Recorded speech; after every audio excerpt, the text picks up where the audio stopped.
Xəzər dənizində qeydə alınan zəlzələlər dağıdıcı deyil. Bunu Respublika Seysmoloji Xidmət Mərkəzinin baş direktoru Qurban Getirmişli jurnalistlərə açıqlamasında deyib. Onun sözlərinə görə apreldə Xəzər dənizində baş verən 5,3 magnitudalı zəlzələ orta güclüdür, amma təkrar təkanlar aylarla davam edə bilər. Ətraflı sujeti izləyək.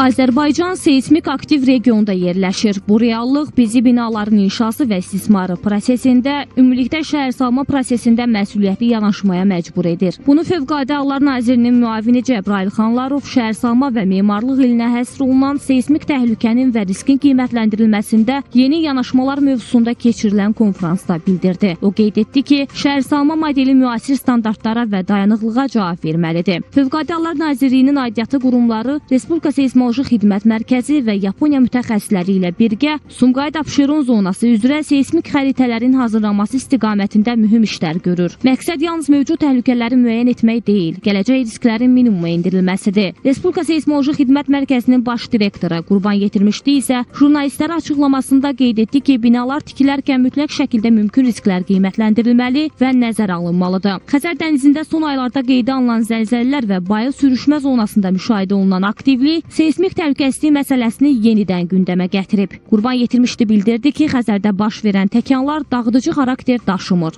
Ümumiyyətlə belə götürdükdə bu cür zəlzələlər bir də görürsən ki 6 ayla, 4 ayla, 5 ayla arada bir sakitlik olur, enerji toplanması gedir, sonra da ki o proses davam edir. Yəni ki elə bir o heç biri hiss olunan deyil bunlar. Mən sadaladığım deməli harasa 600-dən bəlkə də artıq 4-5 dənəsi onun magnitudası 3-dən yuxarı olan, 4 olanı da var idi, 4-ondakı.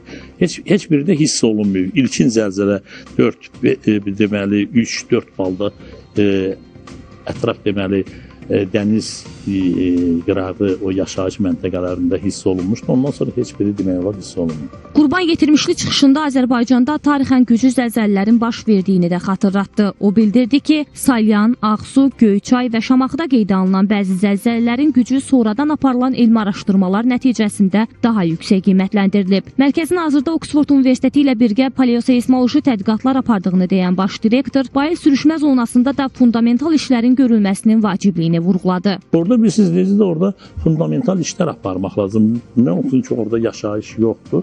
O belə bir problemdir, amma ki, gələcəkdə bu işlər aparılacaq.